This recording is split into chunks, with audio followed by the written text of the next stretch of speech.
Bonjour à tous, je suis Aurélie et j'ai lancé Rencontrons le monde en juin 2020 pour vous faire découvrir ou redécouvrir l'Amérique du Sud à travers des francophones qui y vivent. Leur point commun, c'est d'avoir osé changer leur vie. Retrouvez-moi alors très vite sur ma chaîne YouTube Rencontrons le monde, tout attaché, ou sur mon compte Instagram Rencontrons le monde. Si vous appréciez écouter Rencontrons le monde, abonnez-vous à votre plateforme d'écoute. On n'y pense pas toujours, mais cela vous permettra d'être toujours informé de mes prochaines vidéos. Je compte aussi sur vous pour me laisser un petit commentaire et me dire pourquoi vous avez apprécié ou non cet épisode. Dans cet épisode, nous continuons notre discussion avec Ophélie. Elle nous parle de son auberge de jeunesse depuis son ouverture en nous expliquant ce que signifie le nom de son auberge de jeunesse, Coco Sankala. Et vous avez une petite idée ? Vous verrez, c'est une histoire particulièrement croustillante et Ophélie nous parlera également de l'histoire de Palomino. On apprendra aussi qu'à Palomino vivait avant une communauté d'indigènes. Mais justement, depuis tout à l'heure, tu nous parles un peu de ton auberge de jeunesse. Comment tu la décrirais pour une personne qui ne connaît pas le lieu?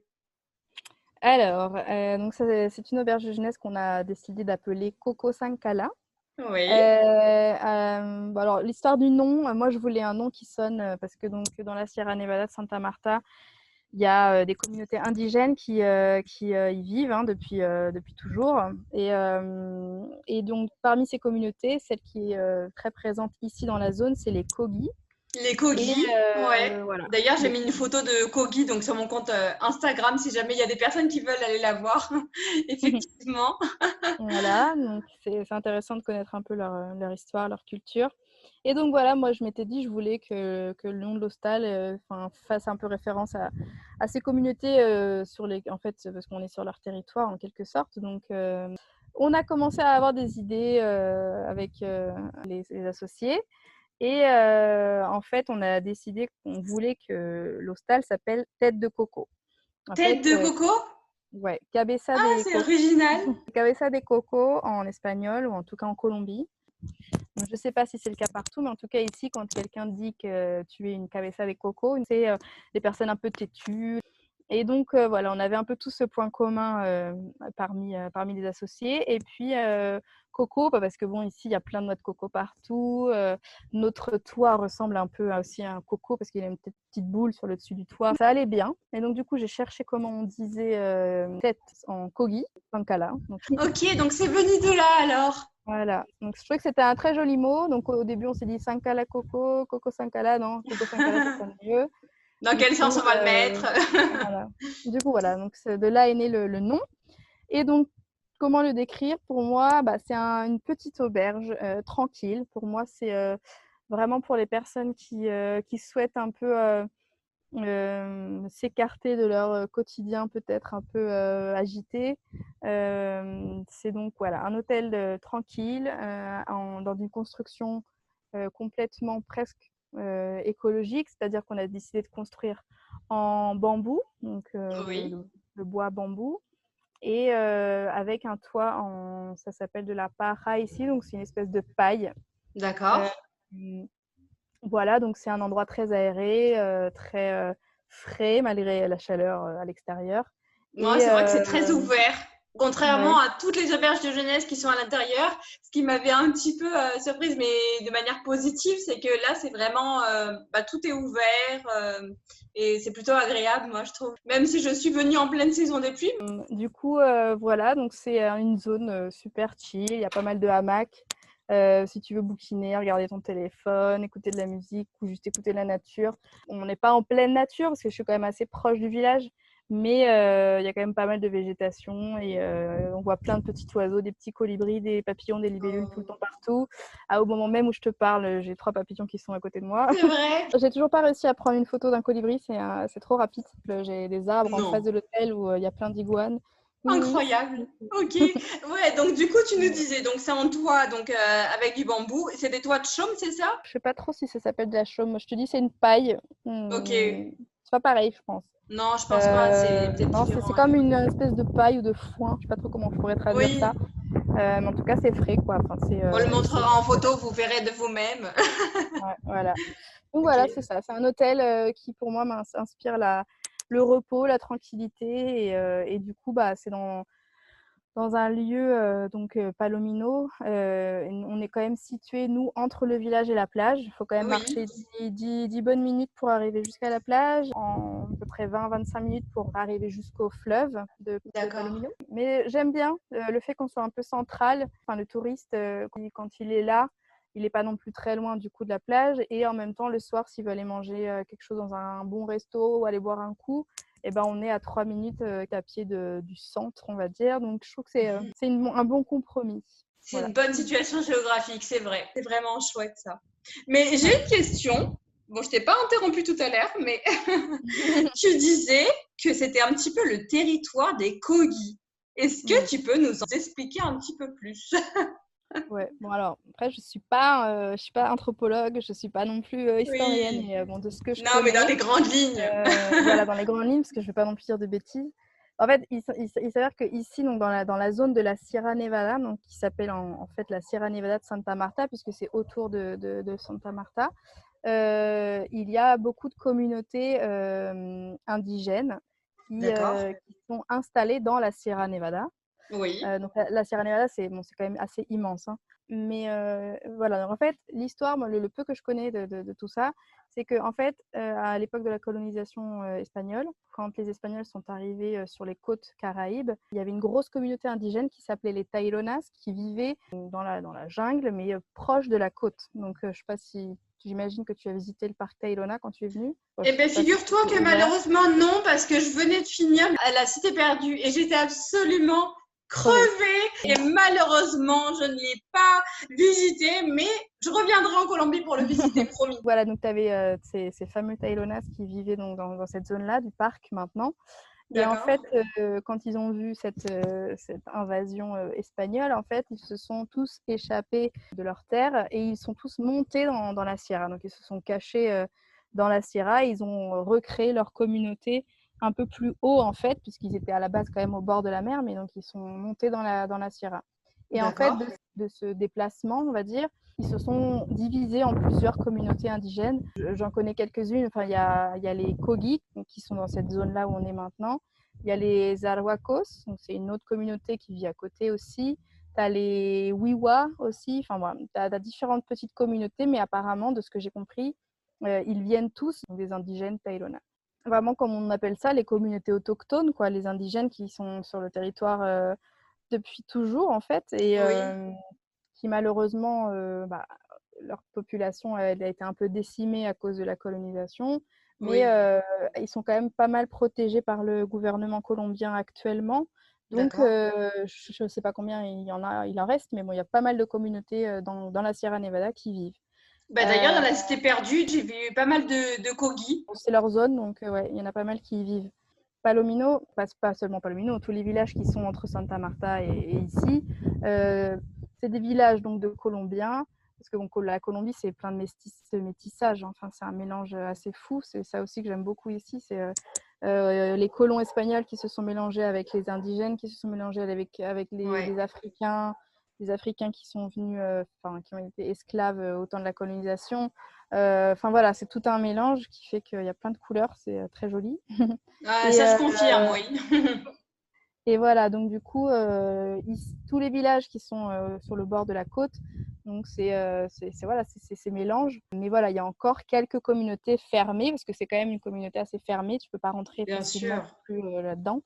Et je pense que c'est important aussi pour protéger, et puis pour protéger leur culture, leur tradition, tout ça. Donc c'est vrai que des fois, on en croise, parce que du coup, de temps en temps, ils descendent de leur village dans les hauteurs, ils viennent sur la plage, ils ramassent des coquillages, parce qu'avec les coquillages, ils font des petits trucs, des ingrédients, enfin, ils vont triturer le coquillage, ils vont faire une pâte, enfin, bon, c'est tout un... D'accord. Ok, pas mal de trucs à ouais. dire. J'imagine, ouais, Mais ouais. bon, voilà, c'est des choses de leur tradition, de leur culture.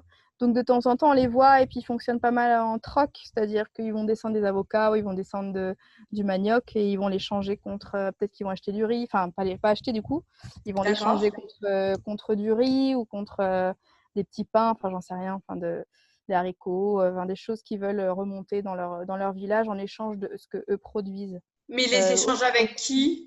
En général, avec les commerçants du village qui vendent de la nourriture, quoi. Ouais, voilà, ils vont leur prendre, je sais pas, un sac d'avocats contre, je sais pas, 5 kilos de riz. Enfin, je dis n'importe quoi. Ouais, bien sûr, mais c'est du troc, quoi, plutôt. Eux, ça fait vraiment là des années qu'ils vivent dans la Sierra. Disons que, je te dis, c'était à l'époque de la colonisation. Donc non, eux, ils sont dans la Sierra depuis un moment. Donc voilà, ça explique pourquoi tu disais tout à l'heure que c'était un petit peu leur territoire, alors. Exactement. Ok. Tu parlais un petit peu du confinement. Et là, ça fait combien de temps que tu ne peux pas recevoir de public? Eh ben, c'est de depuis touristes. fin mars. On a dû fermer le 24 mars, je crois, si je ne me trompe pas, l'hôtel. Donc voilà, avril, mai, juin, juillet, août, ça fait 5 mois. Et le mois ça fait déjà 5 mois. ouais, non. Là, le secteur touristique, c'est un des secteurs les plus touchés, bon, je pense dans le monde, hein, mais en tout cas, je parle de la Colombie. Et secteur touristique, secteur de transport, tout ce qui est la vente, la restauration, les bars, tout ça. C'est un secteur qui est assez touché du coup par cette situation. Et c'est vrai que c'est pas facile à gérer, surtout que ce qui est triste, tu vois, sans penser à sa petite personne, parce que au final, nous, ceux qui sommes là avec nos hôtels, les investisseurs, même si moi j'ai un petit hôtel, hein, je gagne pas non plus des millions, mais Oui. Ça va. Mais ce qui est plus difficile, c'est quand même la situation des gens du village qui, du coup, dépendent beaucoup maintenant du tourisme, puisque la majorité des personnes travaillent. Alors, soit ça va être les femmes de ménage, ça va être les réceptionnistes, ça va être les jardiniers, les personnes qui font la maintenance dans les hôtels, qui font je sais pas, des tas de choses. Enfin, dans la construction aussi, si tu as un besoin d'un plombier, c'était souvent… Oui, comme tu nous expliquais tout à l'heure par rapport à la construction, par exemple. En fait, tout est arrêté, en fait. Oui, tout est arrêté. Donc, du coup, c'est énormément d'emplois qui étaient supprimés ou en tout cas mis en stand-by. Mais si c'était un stand-by d'un mois, on s'en sort. Mais là, après 5 mois, ça commence à être un peu difficile. Après, ce qui est très bien, ce qui est très beau, je trouve, je ne sais pas si on pourrait dire la même chose en France, dans les pays, on va dire, développés, parce que je trouve que, sans être trop négative, mais il n'y a pas une solidarité comme celle que je peux voir ici en Colombie. Et je pense, dans la majorité des pays, on va dire, un peu plus pauvres, c'est que quand même les gens sont très solidaires. Et encore plus dans les villages.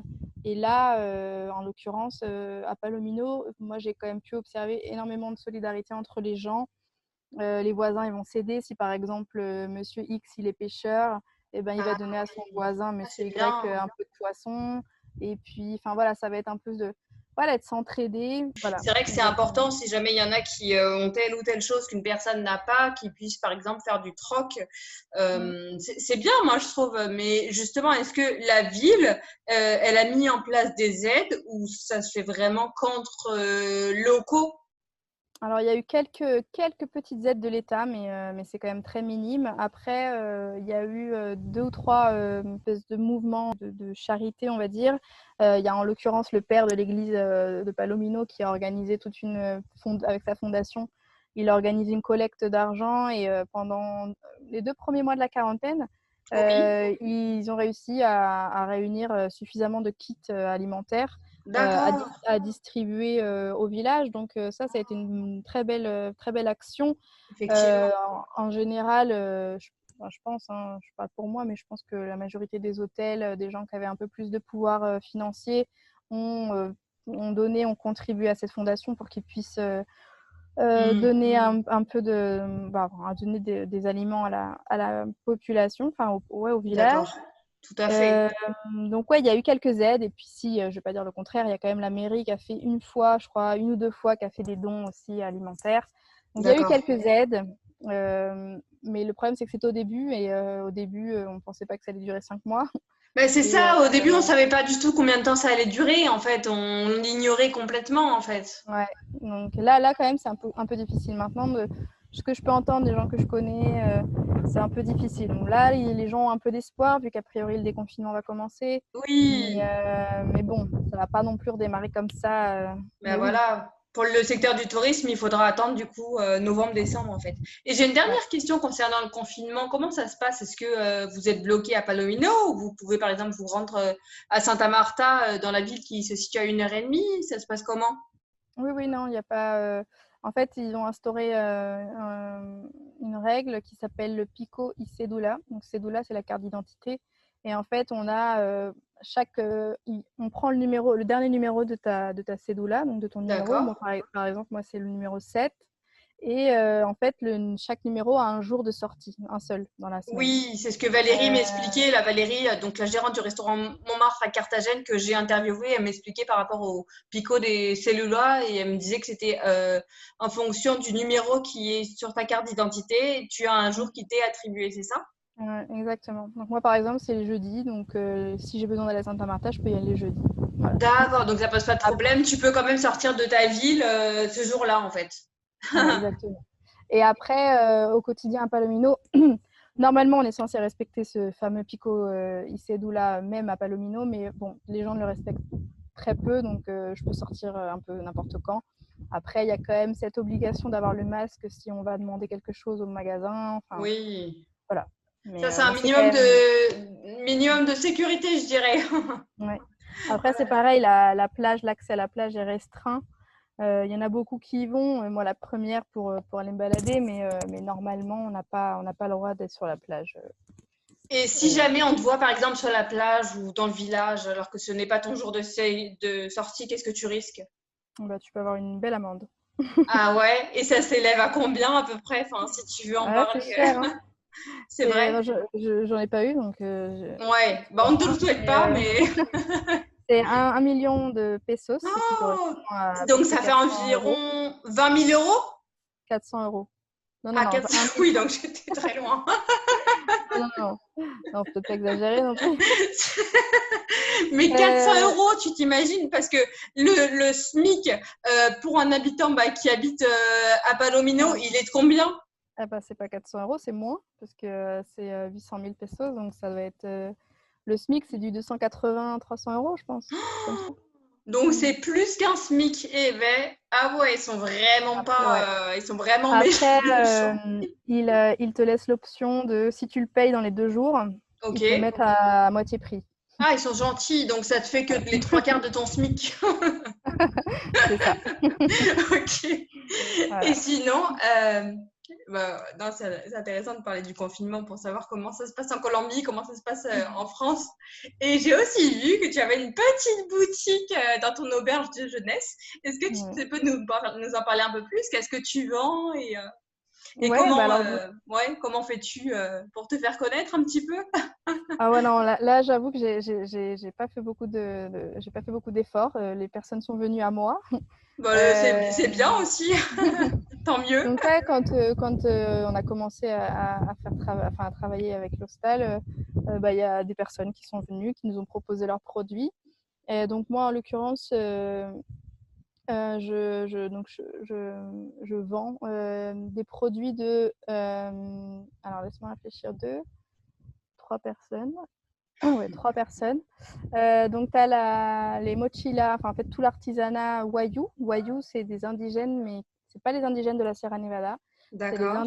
C'est les indigènes, les populations indigènes du désert, donc du côté de Cabo de la Vela, tout ça, donc de la haute Guajira.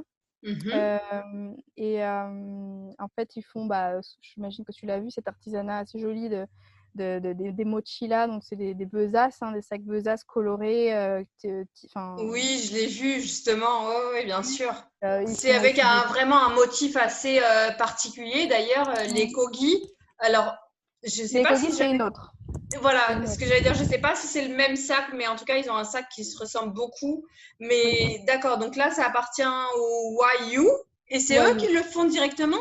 Voilà, c'est eux qui le font. Et en fait, donc c'est une jeune fille. Elle s'appelle Lucie. Je sais pas quel âge elle a, mais je pense qu'elle doit avoir 28 ans, je sais pas trop. Et, D'accord. et en fait, toute sa famille travaille donc dans ce travail de tissage, de faire les sacs, de faire des petits porte-monnaies, de faire des. Ils font différentes choses, des bracelets. Et Oui. du coup, elle vient distribuer son artisanat ici à Palomino. Donc, elle propose, donc c'est ses produits ici. Donc moi, je lui achète une certaine quantité. D'accord. Je lui paye le prix qu'elle me les vend. Et puis, bien sûr, pour me faire une petite marge, je les vends un peu plus cher à l'hôtel, quoi. Donc après, c'est libre à toi de les vendre un petit peu plus cher, en fait. Voilà. C'est pas fixé directement par cette communauté, c'est toi qui le décides. Non, moi, je lui achète son produit au prix qu'elle veut me le vendre. Et voilà. Après, Et comment c'est accueilli par les touristes alors? écoute, ça marche bien. Après, moi, c'est vrai que c'est pas mon business. Bien Moi, j'ai un sûr. hôtel. Non, non. Donc après, bien sûr, je le propose et en général, ça marche, hein, les gens achètent. Mais je leur dis toujours, hein, si vous allez à Cabo de la Vela, je préfère que vous allez l'acheter là-bas. Vous allez l'avoir un peu moins cher. Et puis, vous leur achetez directement. Vous pouvez parler avec eux. Enfin, après, voilà, moi, j'assure que c'est quand même un produit qui est fait par ces personnes-là. Tout à fait. Et donc, c'est chouette. Et non, en général, ces produits-là sont assez courus. Les gens aiment bien Oui. acheter des mochilas, des trucs comme ça. Donc les mochilas, c'est des petits sacs, c'est ça? Oui, il y en a de différentes tailles. Il y en a des petits, des plus grands. Mais moi, j'appellerais ça, je traduirais ça comme une besace un peu, parce que c'est pas fermé, Oui, tu vois. c'est vrai, ouais, c'est plus en bandoulière un peu, Ouais, un sac en ouais, c'est ça. bandoulière. Oui, Ouais. Mhm. d'accord. C'est bien, Voilà, donc tu fais un partenariat avec eux, enfin une sorte de partenariat avec eux en fait. voilà, exactement. Il y a eux. Ensuite, il y a une fille, une Colombienne qui est avec sa sœur. Donc, ils utilisent des produits naturels qu'ils trouvent dans la zone. Donc, en l'occurrence, ça peut être de la noix de coco, ça peut être de l'argile, ça peut être du chocolat, enfin du cacao. Je ne sais plus qu'est-ce qu'il y a d'autre. De la coca, des feuilles de coca également. Et D'accord. avec ces matières premières, elles font des cosmétiques. Donc, il y a des savons, il y a des shampoings secs, il y a Ok, de l'huile de coco qui est très bonne pour la peau, bien l'hydratation, tout sûr. ça. Enfin voilà, différents produits cosmétiques à base de produits naturels. Et la troisième personne dont je vends le produit, c'est une famille qui habite, bon, c'est pas tout à fait ici, mais c'est quand même dans la Sierra Nevada, mais c'est un peu plus du côté de Santa Marta, Ah oui? et qui fait du café bio. Oh oui. Donc du café Euh, en grains, ouais, en c'est grain ça? ou moulu aussi, tu peux avoir D'accord, les deux. ok. Mm. Et voilà, du coup, c'est un café que j'ai goûté, que j'aime bien. Et puis, c'est une famille qui a commencé vraiment petit à petit à faire grandir sa finca de café, sa ferme, quoi. Ouais. Et voilà, du coup, ça me fait plaisir. Et pareil, quoi, ils viennent régulièrement, ils me donnent un carton de café, je leur achète et puis je le revends à l'hôtel. C'est bien, en tout cas, tu vends vraiment des produits bien variés. Est-ce que toi, tu Ouais. as une petite préférence alors? Je te dis, ça dépend. Après, pour faire un cadeau, je trouve ça toujours cool de ramener un truc à bouffer. Bah Euh, ouais. le café, je trouve ça chouette. Après, non, moi, si ça peut aider l'artisanat local, je trouve ça cool. Les mochilas, ça permet à toutes ces familles indigènes de vivre dans le désert et elles n'ont pas une vie facile non plus. Non, Donc, je comprends. Ouais, c'est voilà, vrai. c'est chouette aussi. Puis c'est du joli artisanat, c'est vraiment des jolis petits sacs, des petits bracelets sympas. Donc, non, je recommande tout, Et ne pour la serait-ce petite que pour anecdote, aider. ouais, pour Oui. la petite anecdote, moi je ne savais pas que tu vendais du café, donc j'ai acheté du café en grains dans une finca. Donc une finca, c'est où est produit. Donc pour les Mhm. auditeurs, hein, c'est une finca, c'est l'endroit où est produit le café, où est fabriqué le café.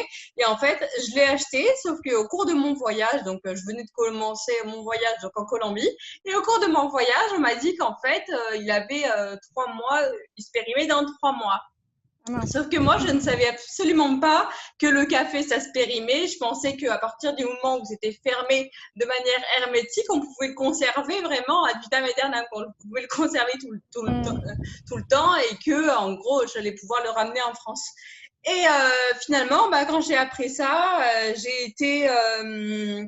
j'étais au Pérou, j'étais près du lac Titicaca. J'ai logé donc dans une famille de Quechua. Donc, une famille de Quechua, ce sont des indigènes du Pérou, donc près du lac. Et donc, je leur ai offert, en espérant qu'ils puissent s'en servir après, j'espère. Hein. Mais voilà pour la petite anecdote avec mon café colombien. Oui, je savais pas non plus que le café se périmait. Enfin, en tout cas, pas si rapidement, quoi. Bah ouais, j'étais plutôt étonnée. Et... Bah c'est pas grave, au moins j'étais très heureuse de pouvoir leur offrir. Cette troisième partie de cet épisode a fait qu'Ophélie touche à sa fin. J'ai particulièrement eu la chance de dormir dans son auberge de jeunesse à Palomino, qui est un véritable cocon. J'espère que cet épisode vous aura donné envie de découvrir Palomino. D'ailleurs, dites-le moi en commentaire, ça m'intéresse. Dans le prochain épisode, nous continuerons notre conversation avec Ophélie qui nous parlera des incontournables de Palomino et de Palomino hors des sentiers battus. Pour connaître la suite, je vous invite à rester connectés. Pour cela, abonnez-vous à ma chaîne YouTube, c'est gratuit. N'oubliez pas également d'activer la cloche pour recevoir toutes les notifications. Cela vous permettra d'être informé lorsque ma prochaine vidéo sortira. N'hésitez pas à laisser un commentaire et un avis ou mettre un j'aime sur YouTube ou quelques étoiles si vous l'écoutez sur Apple Podcast. Cela m'aide énormément pour faire gagner en visibilité ce podcast. Retrouvez-moi sur la page Instagram et Facebook Rencontrons le Monde et le blog rencontronslemonde.com pour suivre les coulisses. J'espère que le podcast vous donnera envie de découvrir l'Amérique du Sud. S'il y en a parmi vous qui y habitent ou y ont vécu même une expérience et souhaitent la partager, contactez-moi. Je me ferai un plaisir de vous recevoir sur la chaîne de podcast. À bientôt!